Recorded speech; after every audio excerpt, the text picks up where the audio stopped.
am sitting here with my dear friend and colleague, my good man, Patrick Colbeck. So glad to have you sitting here with me, man. And we're co-laborers together, but talk about who you are and what you do in the great state of Michigan, Patrick. Well, most people know me as a former Michigan State Senator. Before that, I was an engineer.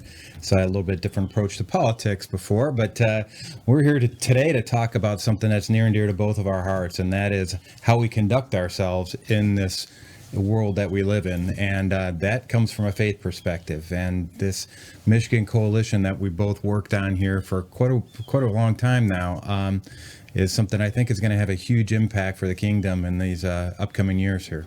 It is so essential that we have that perspective as it relates to Christians being involved in government and politics in particular. Yeah. They say that we shouldn't be involved in politics because it's a dirty game. But so we turned it over to the people who are part of the dirty game. Yeah. We need to come in and clean it up, and we need people like you to be involved. Well, you've been involved in this arena for quite some time. I think it would probably be worth it for people to understand a little bit of your background and how have you engaged in the political environment in the past? Well, you know, as a pastor back in the 80s, I just had an experience with God concerning my values, my ethics, how I saw culture, and I began to work on developing a worldview based on the Bible. We didn't use a term back in the 80s, biblical worldview, the way we do now, but that's what was going on with me. So I got involved with the political process and began to serve under John Engler, who was our governor in the early 1990s. He actually did 3 terms, and in doing so, I became a part of his kitchen cabinet. Okay. And advised him on education reform, welfare reform, partnerships with communities and the government, not getting government money per se, but more so how can we leverage the capacity of the government to serve the community through the faith-based community. And it worked. I'm a living witness that it worked. Well, you mean the faith-based community can get engaged in government then? It is essential that we get involved in government. And it's part of the reason why we're part of the Michigan Coalition for Freedom, because it really brings key leaders in our state who have a worldview from a biblical perspective and see politics from that perspective. And in doing so, we're bringing about some major change, and we're just now scratching the surface. We've got a long ways to go. Well, obviously, we're not the only two that have a similar thinking on this, because we've got over 19 partners now with the Michigan Coalition. We've got faith-based leaders from all over the state joining us up in the UP, all the way down to all the different areas of our nice little map here. Right. And it's so obviously somebody's calling us together here to go off and form this perspective. And I'll tell you, these are the times I think a lot of people understand that we're in the middle of a lot of spiritual battles and a lot of different fronts right now, and we need to make sure that we've got leadership that when that leadership is looking for guidance, they're looking to God for that guidance. Absolutely. You know, when you say that, Patrick, I'm reminded of 1 Chronicles chapter 12, verse 32. The Bible says the sons of Issachar, they understood the times, and they knew what God's people ought to be doing. Right. Would to God, right now, we understood our times. What's really going on politically, socially, culturally? How do we bring a biblical perspective into that? Being an apostle and a pastor, I've always had a heart for people, and people not being manipulated, disenfranchised, marginalized, but also a people that understood a biblical perspective as to how God sees us as his citizens. The Bible says in Philippians chapter 3 that our citizenship is in heaven. I don't know if you notice, the Greek word there for citizenship is Polytumor, which means we get our political framework from the throne of God, not the left, not the right, but from the very throne of God. When we understand that, it changes the game. And it guides the way you make decisions as a leader. Because what we're talking about when it comes to politics is we're electing people that are representatives of us. They're called representatives. They're supposed to be representing our worldview. And, a lot of times the faith-based community has been told, sit down and shut up. Right. You have no room in this discussion. Don't take your values and push them on me. Well, and what's been happening is they're pushing their values on us instead. And we have the world that we live in right now as a result. So I'm encouraged by all these faith-based leaders coming together and saying, you know what, there's something that's been missing in this political discussion, particularly in the primary season, where we're going off, and it's not about the political parties at this point. It's a matter of trying to understand what is the true character? What are the options we're going to have on that ballot back in November? Yes. So we've never really had that discussion. We've let the media kind of guide us as to who our candidates should be based on who's got the biggest marketing purse, who's got the biggest campaign war chest, who's friendly with the media. And wow, that's a huge one right there. Right. And I think a lot of people are understanding that the media is not necessarily telling us the full story on all these candidates, and they're trying to shape the narrative and shape the people that they want to be talking to for the next 4 years in the case of our governor candidates. So that's why I'm excited that we're going to be launching a series of governor forums, governor debate forums, and I'm really looking forward to this. Our first one is going to be on March 29th out in Grand Rapids. Yes. And I'm excited about getting that going here. Things are coming together very rapidly, and I'll tell you, everybody's starting to row in the same direction now, and it's really a mighty thing to see. Yes. The next event we're going to have is we're going to go up north, and we're going to go up to Marquette, and that's going to be on May 27th. And then our last governor forum is going to be in Detroit on June 18th. Yes. So we've got a few events scheduled here, a few opportunities. We deliberately scheduled the one in March before the filing deadline, so that if there's some diamond in the rough that's out there, and it could be, that have not gotten the attention that they have, but you're sitting there saying, hey, that is somebody that I really want to get behind. I want to help them get their signatures. I want to go off and donate to their campaign. We want to give them that opportunity. In the meantime, I want to see what some of the quote unquote top echelon candidates, how do they look upon folks that they may not deem worthy to be on the same stage as them? Exactly. And that tells a lot about their kingdom view as well. It really does. You know, it's important that our viewing audience understands, Patrick, that we're not in anybody's pocket. Yeah. We're not trying to push any agenda except for a biblical ideology as it relates to government and politics. And I just sense that's been lacking. And it's part of why we're in this mess right now. I agree. Because it's been lacking. So what we're looking to do, let's talk about that a little bit on the 29th of March and the other forums we're hosting. What exactly, from your perspective, are we looking to accomplish? Well, somebody who's been in some of these governor forums before, I remember that the media would always throw a bunch of gotcha questions like, where were you on the night of March 20th? You know, that kind of question where they try to go off and amplify something that's been out in the media. Most of the time, it's just a false propaganda item or a false narrative that's out there. And they try to zero in on that. What we want to do is actually turn this into more of a family forum and actually realizing that no matter how this all turned out, we're all still part of that same family of Michiganders. Exactly. And we want to start having some of those tough discussions that we should be having at the kitchen tables, not just when it comes to governor forums, but in our own families as well. Absolutely. You talk about a family forum. What comes to my heart is values, character, morality, a perspective that lends itself to wholesomeness in the context of family.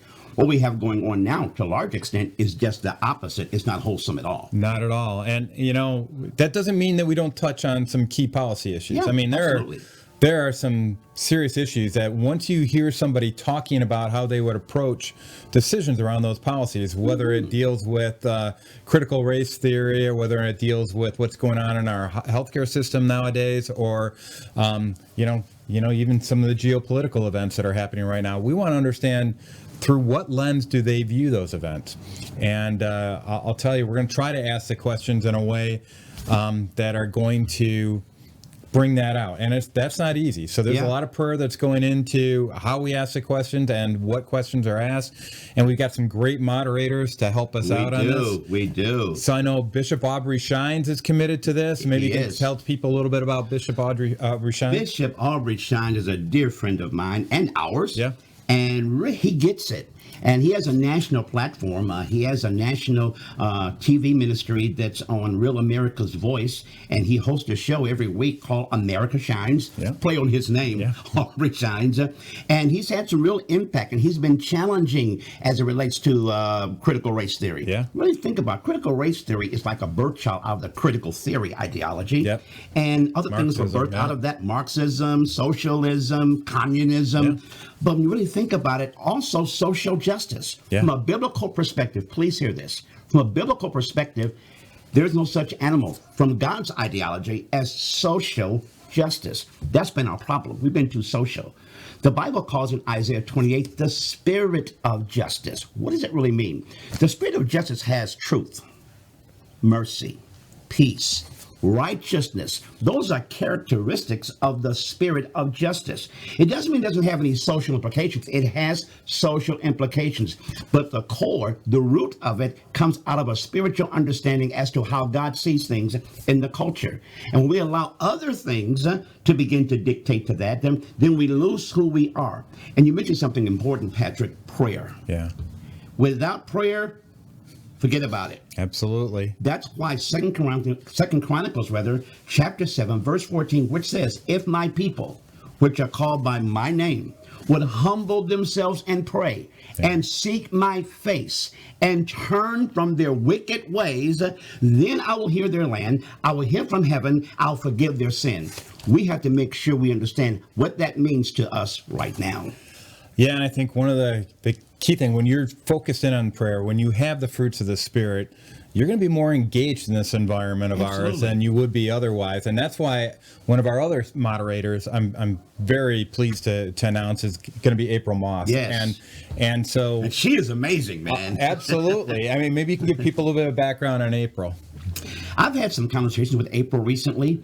For her to have the boldness that she had on a national network, CBS to be exact, and to be bold in her faith, be bold in her affiliations and how she expresses her faith, and she actually said it on the air. Talking about the cancel culture, they fired her, but she didn't back down. No. Even when she had the chance to, she did not back down. And she told me, Apostle Smith, I am sold out for the kingdom of God. Come what will, come what may, I'm going to make a strong stance for Jesus. That means everything. Right, and that's kind of what I'm looking for in a governor candidate. I want somebody that's going to be looking at 2 Timothy 1:7 and saying, God didn't give me a spirit of timidity.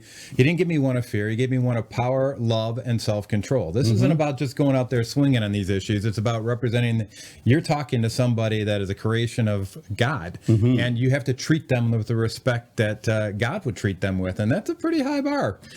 Well, you mentioned governor candidates. You ran for governor. Yeah, I did. And what do you see that's lacking when you have a political leader or an aspiring one? What's lacking going into that arena? What are the things you feel like we really need to focus on this? This part is lacking. That part is lacking as it relates to a leader. Well, I think, number one, when we came to evaluating leaders, there's been very little attention paid to what their positions were from a worldview perspective, and the social issues were pushed to the side. So what I'm looking for, frankly, is somebody that's got courage. I'm really, that 2 Timothy 1:7, I sign it all the time when when I'm selling my book, when we're talking about wrestling gators, but it's whenever I'm doing that, I'm signing it with 2 Timothy 1:7 because I'm looking for people that are stepping up. They don't have to be a formal elected official to be fearless. There are mothers that are going up and defending their kids' rights in the school board meetings.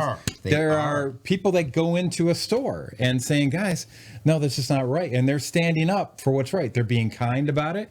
They're not being belligerent. But that's what I'm kind of looking for in a leader right now. I think the biggest or the most limited resource we have right now in Lansing is courage. And everybody is being driven by fear. There's all kinds of different types of fear for a lot of people. But here's the fun part, though, is that you can't go in with a haughty spirit. So there's a difference between being courageous and being arrogant and haughty. And that's where your faith walk and your worldview really come together. Because if you're all haughtiness and you're all arrogance and you're willing to go off and storm the mountain, but you don't care about the people that are going to be following behind you, that's a scary type of leader. It really, really is. And we need character, Christ-like character, on both sides of the aisle. Absolutely. And unfortunately, when you get involved in the heat of these political battles, that gets lost. Courage is lost. Humility is lost. Anger arises.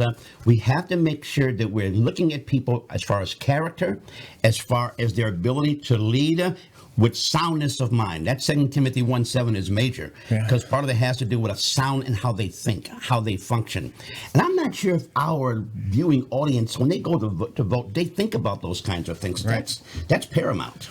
And a lot of times you see these political flyers for candidates, and they say, I'm a conservative, I'm Christian, and the only evidence you have of any of that is their flyer, typically, right? Exactly. And so I think it's important why we're holding these forums, why we pulled together so many people in partnership, why we pulled together great moderators like Aubrey and April and potentially some other very big names as well. Can't say them yet, but I know, stay tuned. I know. You definitely want to be a part of this. And if it's not in Grand Rapids, we're pretty confident it'll be down the stream.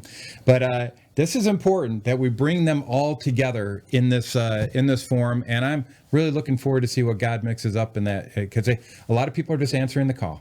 They're just saying, here I am. We spent a lot of time pulling this together. Yeah. You've got a lot of projects that you're working on in your ministry, and everybody else that's working with us has tons of projects, but we wanted to make this a priority because we want to make God's perspective on the goings on in our government a priority. And if we don't, nobody else will. So I'm hoping that everybody can join us and support our initiative.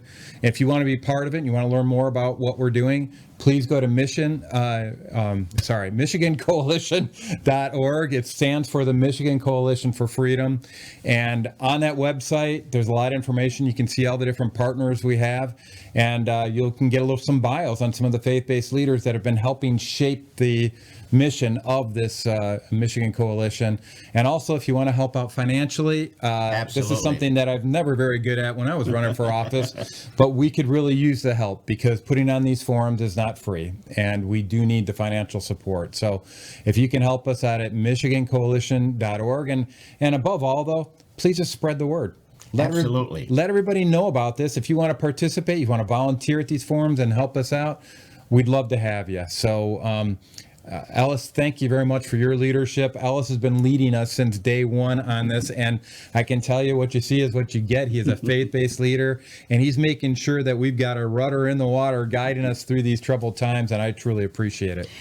These are troubling times, but at the end of the day, we win. Yeah. This is our time to shine and not whine. We've got to get a perspective from a kingdom ideology that we're the head, not the tail. Meaning we're called to lead.